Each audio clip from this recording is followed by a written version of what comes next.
take a step back, right? Because the whole purpose of doing this is to do records management well. And if you have all these systems, all these features that do everything besides that, you're actually distracting from what the core goal is. Because you can say, oh yeah, I can do web pages, I can do this, but how many people are doing true records management with an organization? Technically, the concept is very simple, but unless you have the system that can do that and automate retention, it can be very involved, very time consuming, very manual, even though it's still semi-automated. But I think that you really need to step back and look at what those core, records management features are before you keep buying, additional modules or these advanced systems that with features that you may not even need.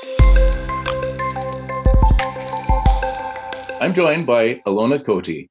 She is the former foreign diplomat with more than 25 years of information governance, privacy, cybersecurity, and GRC assurance experience.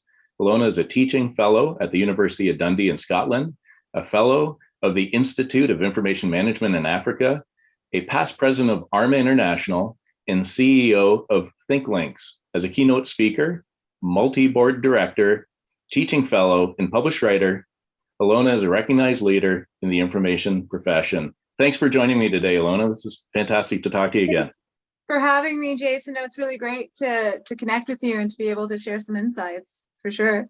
Yeah, I love using the full. I know that you're humble and it's overwhelming, the full introduction and title, but that is the breadth of information governance, and it has evolved a lot over the last 10 years. Perhaps you could talk a little bit first about what you've seen the evolution in the last 10 years of information governance.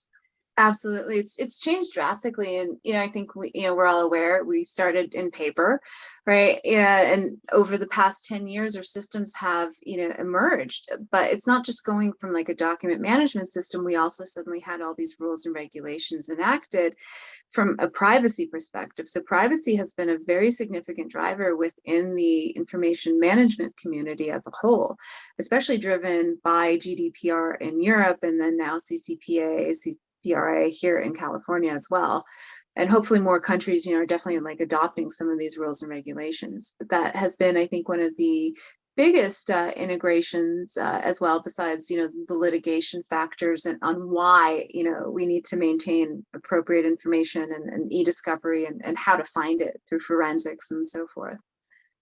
Yeah, it's big when you think about GDPR and the California privacy.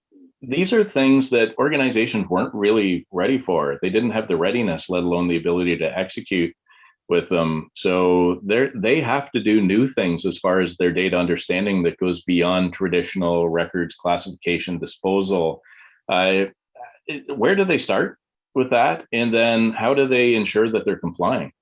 So it's a great question. It's, and I think that's one of the biggest hurdles that we have experienced within the field itself too, is a lot of people don't know where to get started. And if you were trained as a formal records manager, what additional training did you need, right? Because before it went from, being highly organized and maybe knowing some computer skills to almost going, okay, now we have to go to, almost a programming level of capacity. Now we suddenly have to have legal knowledge. Now we have to be auditors, right?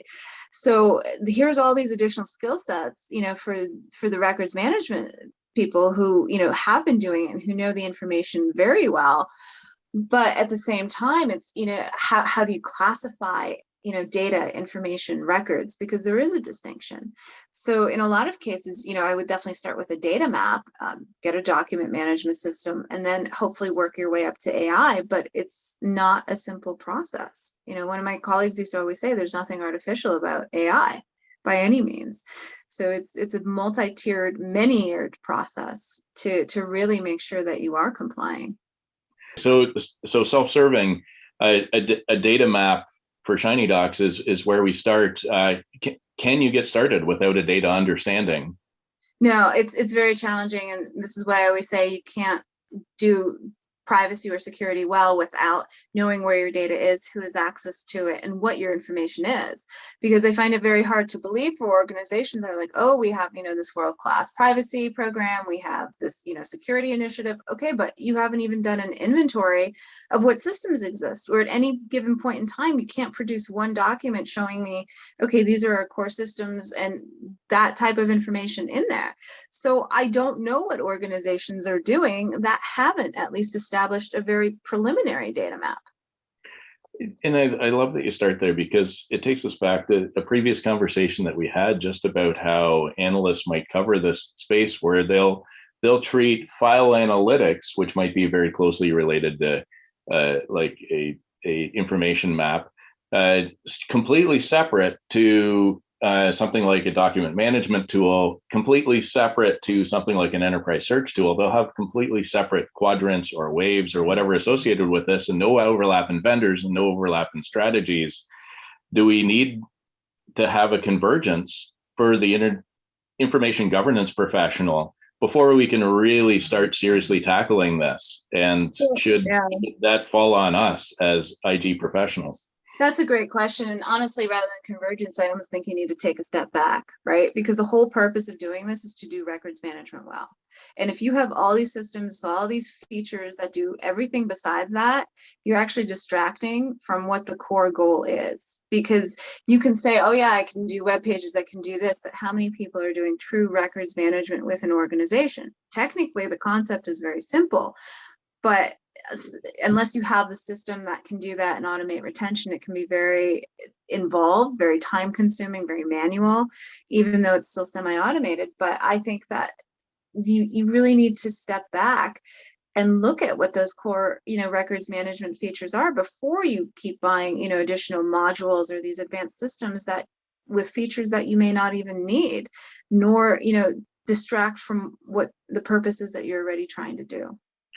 I like that. I was talking to Todd Chernikoff lately, and he mentioned ISO 15489, which is a core ISO document describing records management. And that has always been true ever since it was first launched. Everything about it is stuff that makes sense for records management. And the only thing that we've needed to do, well, not the only thing, but one of the key things is, how do we bring the right information to bear so that we can start applying those principles in that standard? And I think that correlates with what you were saying, is the records management standards are reasonably straightforward. They're well understood. The real tricky part is, how do you align your business data with those standards? So that's a really great point. And one of the things with 15489 is, I think that you have to go back and we have to reassess what the definition of a record truly is. Because I've started using my own definition, which is a record is a notation that a transaction has occurred, right? I don't care if it was done in the course of business, it's, if it was done, for whatever reason, right? It happened. And a judge is not going to care whether or not you declared a record, whether it was, a pencil, comment on a post-it note or in the margins, or if there's something that was, a metadata or an audit trail, right? If it exists, especially in digital format, you have to realize that there's some very capable forensics experts out there that are going to find it, right? So that is one thing that we have to do. We have to change our mindset to transition away from what we think a record is, and this is why information management comes up. Well, and what I like about the idea of, let's talk about information management as a superset for this, is because then that allows the things that are records to avail themselves and then be treated appropriately. Let's start with, okay, where's the data? How do we recombine it so that we treat it as information, so that then the records can avail themselves from that? And it's not a one-step situation. It's not a one product approach. It is a strategy first. And then you have to layer on technologies and other supporting factors. Absolutely, because data management is very different as well, right? Then you're taking data, which, without the context is just, just data, right? It's binary. You have some very, very basic components, but it's when you query that, or like even with a database, that's been a question that, my students ask me a lot as well, is like, well, you could technically manage it as a whole or as some of the outputs. I'm like, there's give and take, right? But there's that balance. And a lot of times, those standards are there. They're great to start on. Everything, like in the DoD 5015.2 is, those should be core features, right? And that's how I look at them. If they're there, those are expected. So if you've qualified for DoD, I shouldn't even have to ask you, oh, can I check in a document, right? Can I upload multiple files? It would be to the reason of how many files can I upload, right? But that to me is like baseline.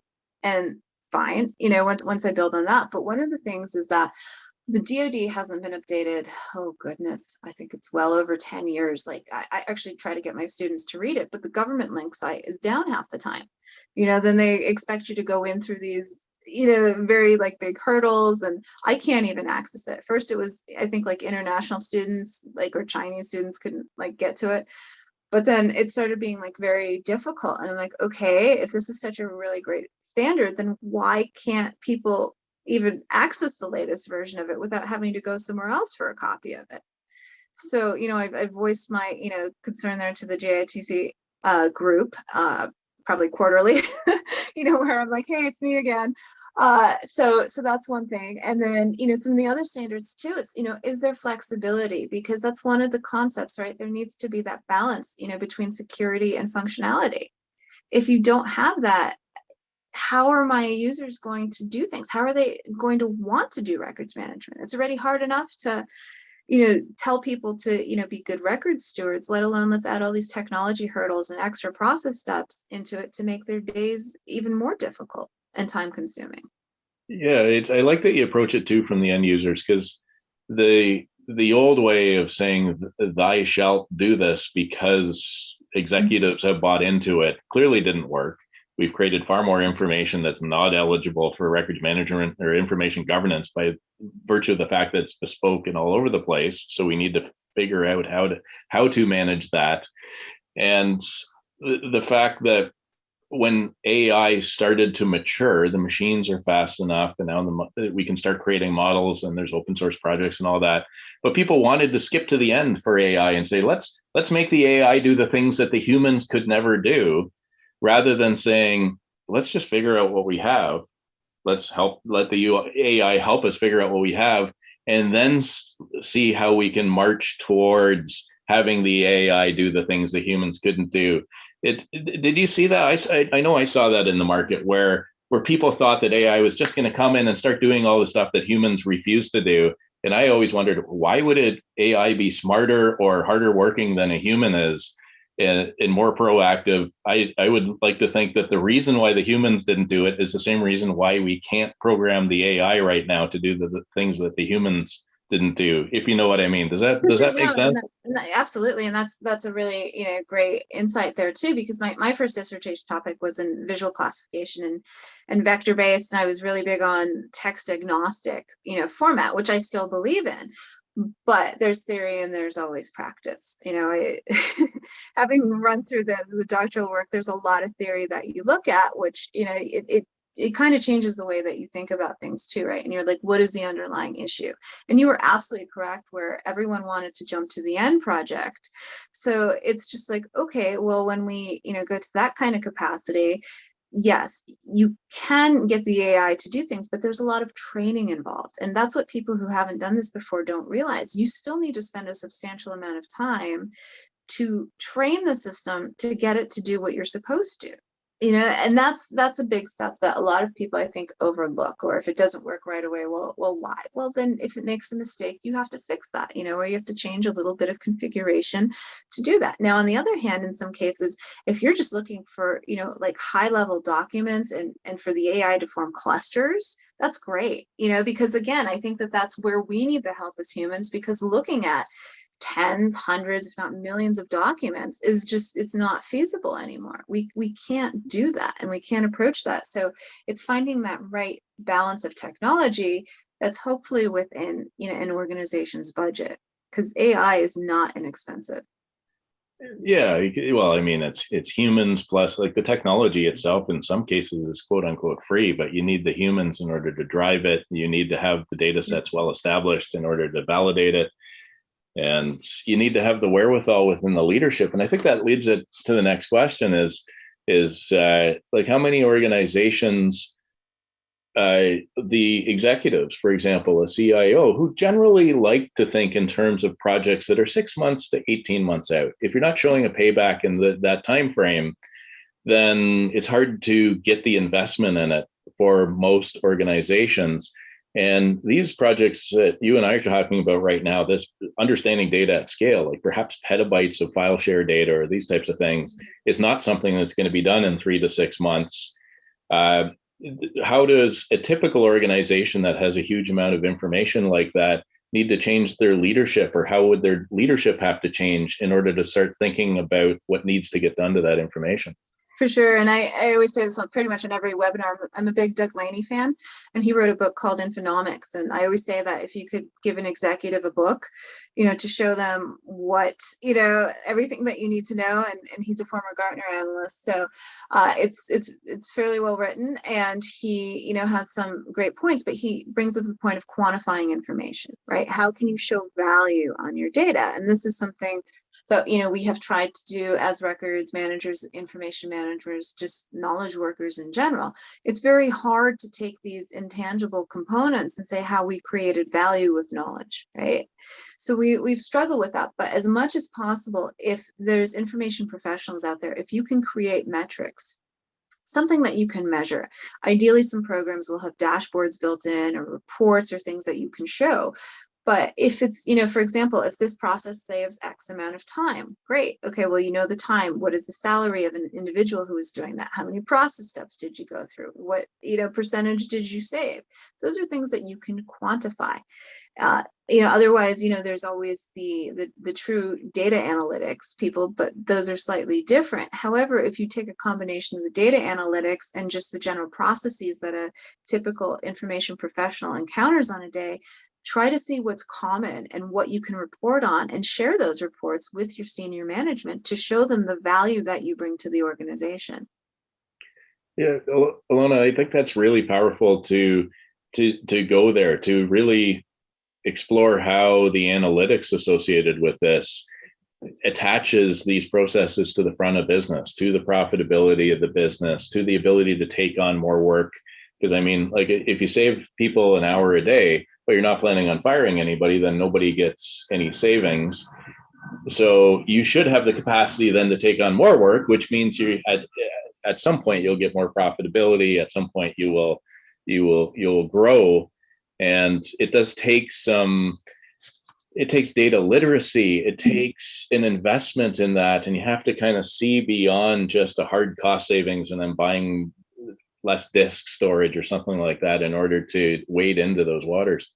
Absolutely. And that's one of the things too. So when I'm very big on surveys, and once I fully launch ThinkLinks here, it'll be a lot of survey focused data. But what I found with various clients is that I find that 20% of the organization outside of records managers will typically, they'll spend more than 10 hours a week just searching for information, which, if you're the records people, I would expect that, right? But if you're just an ordinary person spending that much time looking for information, there's something wrong, and it's that Pareto rule. It's like the 80-20 split. And there's something like, okay, well, again, if I quantify those salaries, I would know, how much someone was spending. But if you're, spending 20% of your time, you're making $100,000 a year, right? That's 20 some odd $1,000. That is just on searching. But if you put that time into being productive versus looking for stuff, again, that's like you said, you do have the ability to quantify that metric and to say, okay, well, we're going to shift that time to doing actual work that creates an output versus just overhead. Yeah, and it's sometimes it's opaque because we're so familiar with the overhead feeling like it's part of the work. An example that was given to me by a heavy asset company was they suggested that about 10% of their engineering time was actually spent doing engineering. The rest of it was collecting information to do their calculations, to do their engineering, if you will, and then sending people out to validate the information. And then they actually get to work, and they spend a little bit of time collaborating too to make sure what they're doing is correct. And it seems to me that if you could give them the right piece of information at the right time, here is Mhm. the as built, here is the last engineering certification of this asset, here is the maintenance history, here is our supply chain and our everything that's in our warehouse right now that's available to fix this particular asset, and here's the last time somebody's gone out and done a vibration measurement, and it all just landed on their desk the same day that the out of band vibration reading landed on their desk, then they could get down to engineering business immediately. But because Yep. the problem lands on their desk and now they got to go do the research, it might be days, it might be weeks before they can actually start doing the proprietary work that they learned in university in order to go and fix that asset. Absolutely. I think that that's something that's really important. And one of my primary partners, they're also an engineering firm, right? And we look at these architectural drawings now and it's how do we classify them? Well, text blocks. Okay, well, right now, okay, what tool is out there that can easily classify one of those text blocks? We're having a really big challenge with that. And if you look at types of records like that with, the engineering drawings, those are challenging, right? And then they also want GIS now. So it's like the geolocation. So everything's interfaced. So that is like one of the most common, issues that I'm facing right now is trying to find a solution that's semi-affordable. Now there are solutions, but they're not inexpensive either. So it's like, how do you, find some sort of workaround and some compromise that, can limit, human data entry.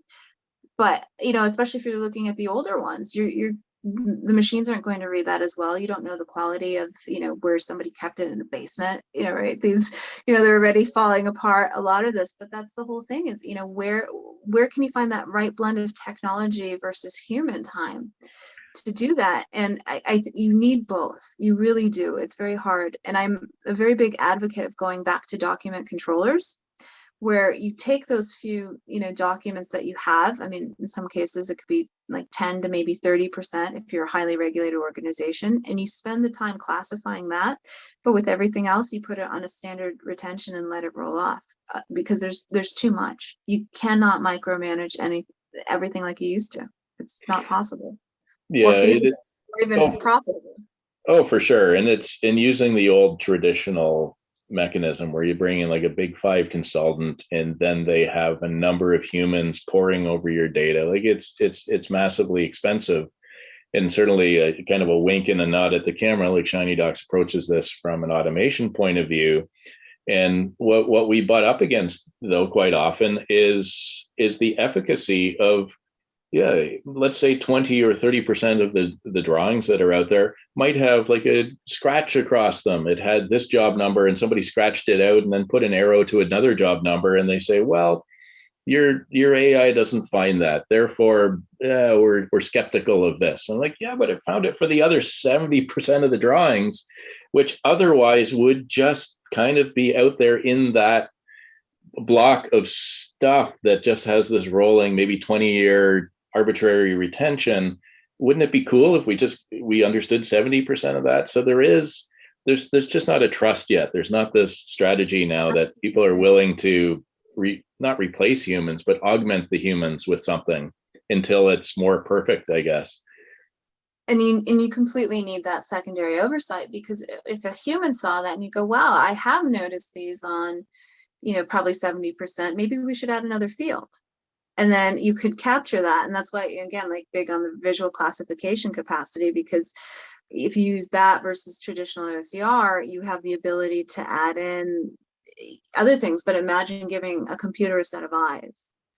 That's how I look at it, is if they could see, they would go, oh, okay, because it's not just based on the text, it's as much the white space in some cases and the positioning of another, spacing and vector spaces to another. So I think, there's some really exciting things, that are coming out, and some very talented programmers that are out there, and neat little technologies. But it's just very, very challenging. How do you get through that backlog in particular? Because it's not, it is day forward, but even for like cities and counties, think of that. How do you make this information accessible to the public?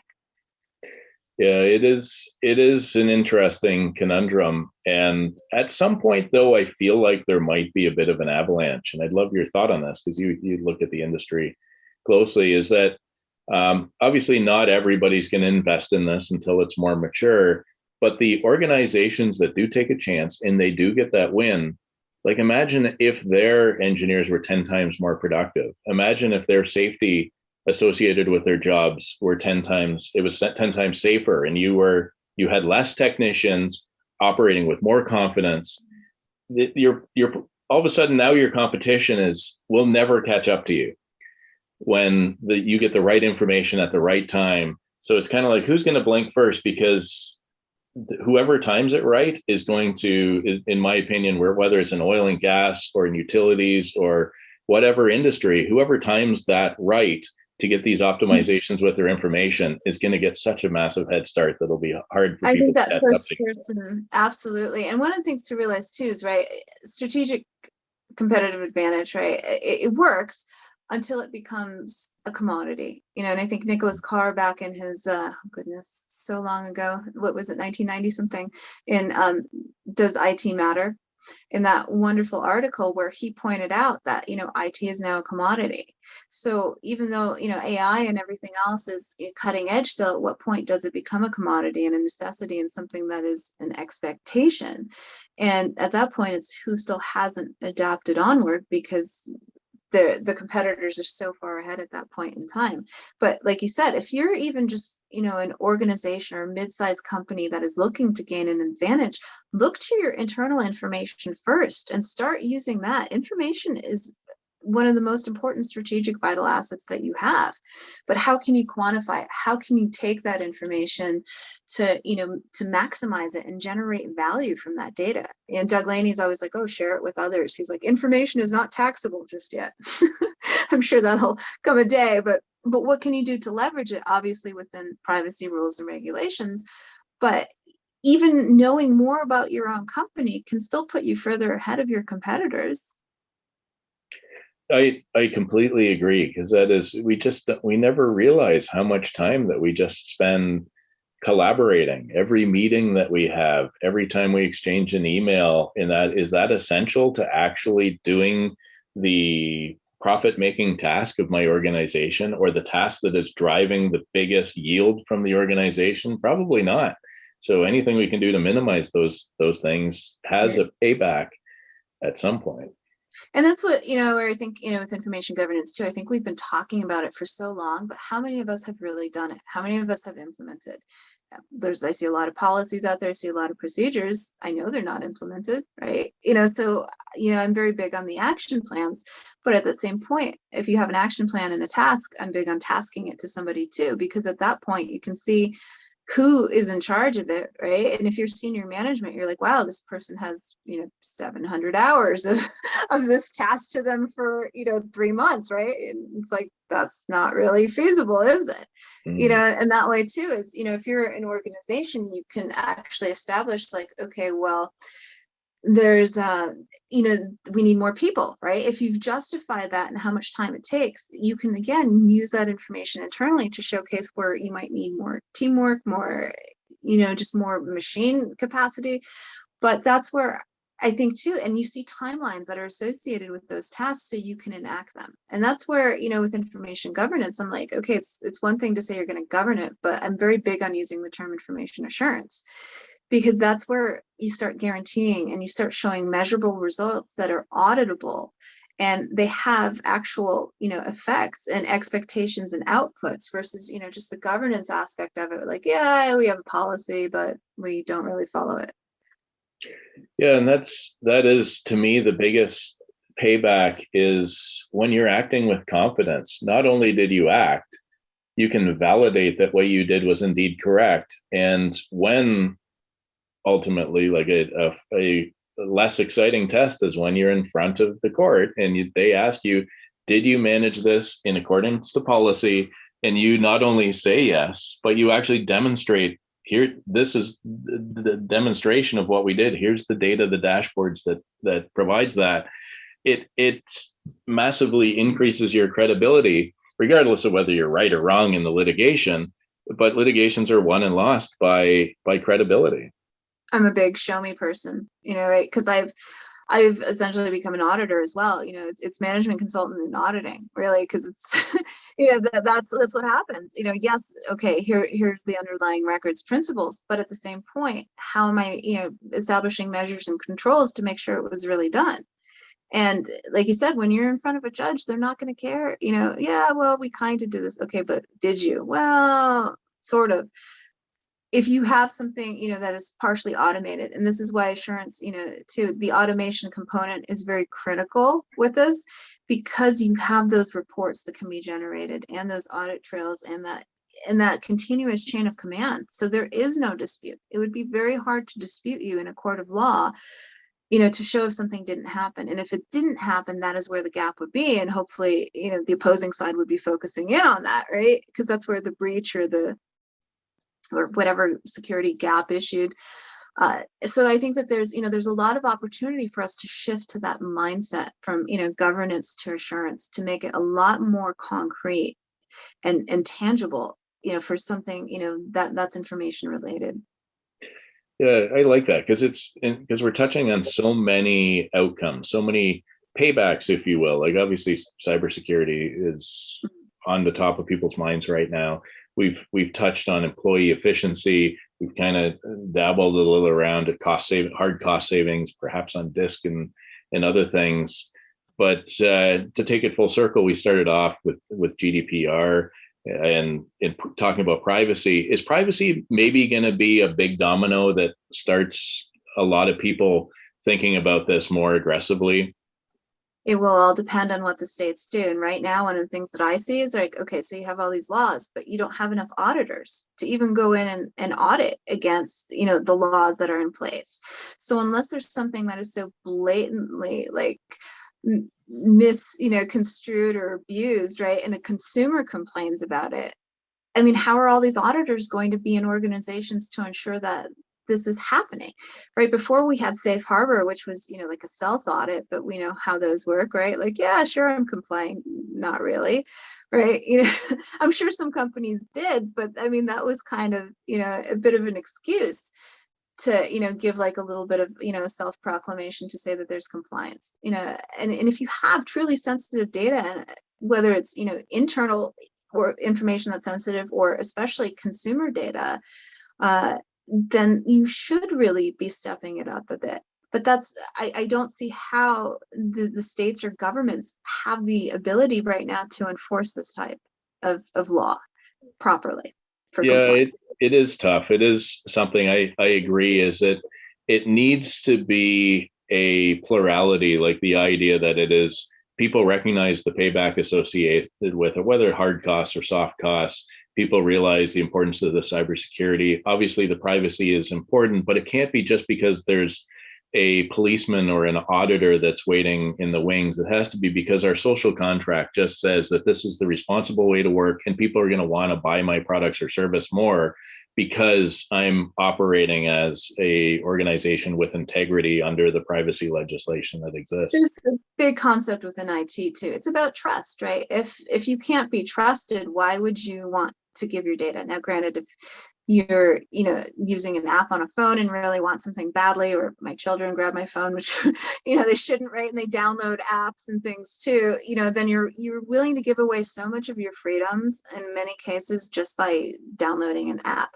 But you are correct, it's the right thing to do. And as a company, that's what you should basically be basing your whole program around. Privacy should be an inherent responsibility of the organization. Now, like I said, having done my dissertation in privacy from the perspective of software developers, I can tell you nobody bothered to train the software developers on privacy and what their rules and obligations were, much as most people didn't train people on records management, and then they were surprised when they didn't comply. So training goes a long way. And if you do have these software developers building these very complex systems, explain to them why they can't share this information. Explain to them what a retention period is, why this may have to be deleted. Build that in. And explain to them also too what's important and what isn't. And it's just very, very challenging when you have this kind of capacity and people don't do it, because it is the right thing to do. And I'd like to see hopefully more organizations do that.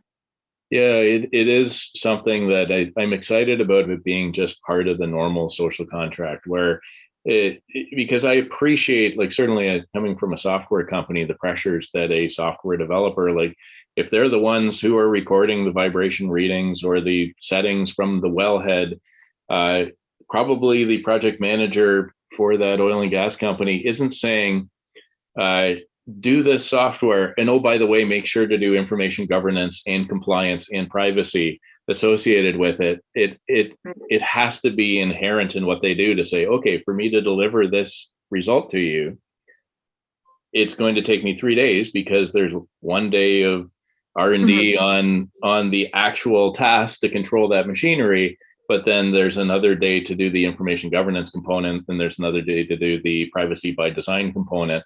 And we have to be good with that because there is an obvious payback when, better than when you get audited, it's when nobody gets injured, when you survive your litigation, when, like, there's all these amazing obvious paybacks that aren't obvious when the project manager just says, hey, can you write this code for this thing? For sure. And that's why, that's the whole purpose of like privacy by design, which was, developed by Anne Cavoukian as a theory. She was the former privacy commissioner of Canada, right? Because you guys are so much better at privacy than we are, and you value it. I used to always say, like, the state of Florida back in the day, they used to sell driver's license information for about, like, I don't know, $70,000-$80,000 or $80 million.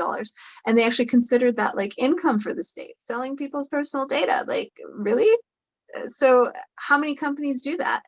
And it's just something that needs to be taken seriously. But if you are proactive as a company and you start with that good faith effort, it's not that hard to comply with the other mandates that come down. Sometimes, of course, the lawmakers don't understand technology and how it works. So sometimes they'll, come up with some, pretty ridiculous requests or saying, oh, hey, you should do this. And we're like, yeah, it's not how a database works, but I guess we'll find some other way to do it. But it's built in. And the other thing too, it's not just one person, right? It's not just the developer. You need the team. You need, people who are qualified in privacy. Just because you're an attorney or a compliance person also doesn't mean you've been trained in privacy. And the other thing to realize is that privacy means different things to different people around the world, right? Think of gender, right? Think of other countries that might have privacy concerns. Think of age groups, right? The younger generation is far more apt to go, yeah, sure, you can have this information because they're accustomed to it. Versus, people who, been around a bit longer and understand, what could happen if information isn't appropriately protected. Yeah, that is, and I like that we kind of started off at an individual responsibility, worked it out to team responsibility, and then kind of worked it out to societal responsibility. There's an obvious payback for these types of things. And I like that we covered a lot of strategy associated with it. For sure. It's a lot of layers, and it's not just, one person. I always talk about, be the master of your own data universe.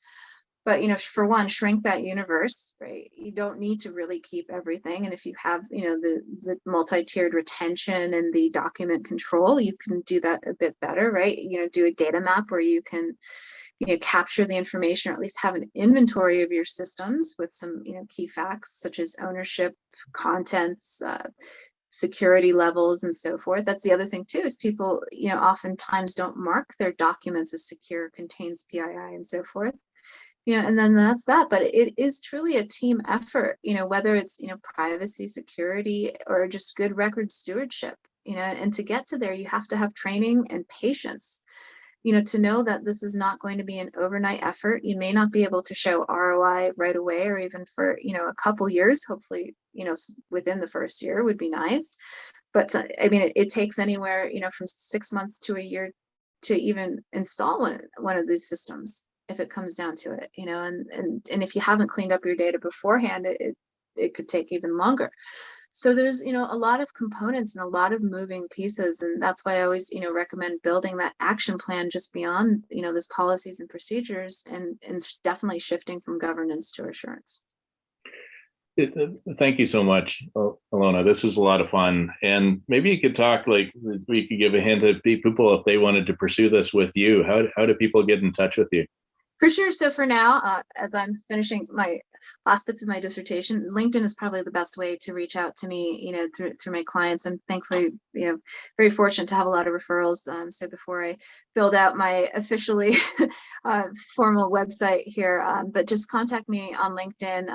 That's very cool. I will respond pretty quickly. But even, in general, if you have questions, if you're a student, especially, I know how hard it was. I've had well over 300 students now over the past decade, through the University of Dundee, and definitely international groups too. I really try to look at it from that big picture, strategic perspective to see how it works around the world, because, information governance and management or assurance, I think it's very important, and especially to developing nations as well, because, talk about someone who could really benefit from having value from their information and keeping, track and metrics and really helping people. I think that's what's really important.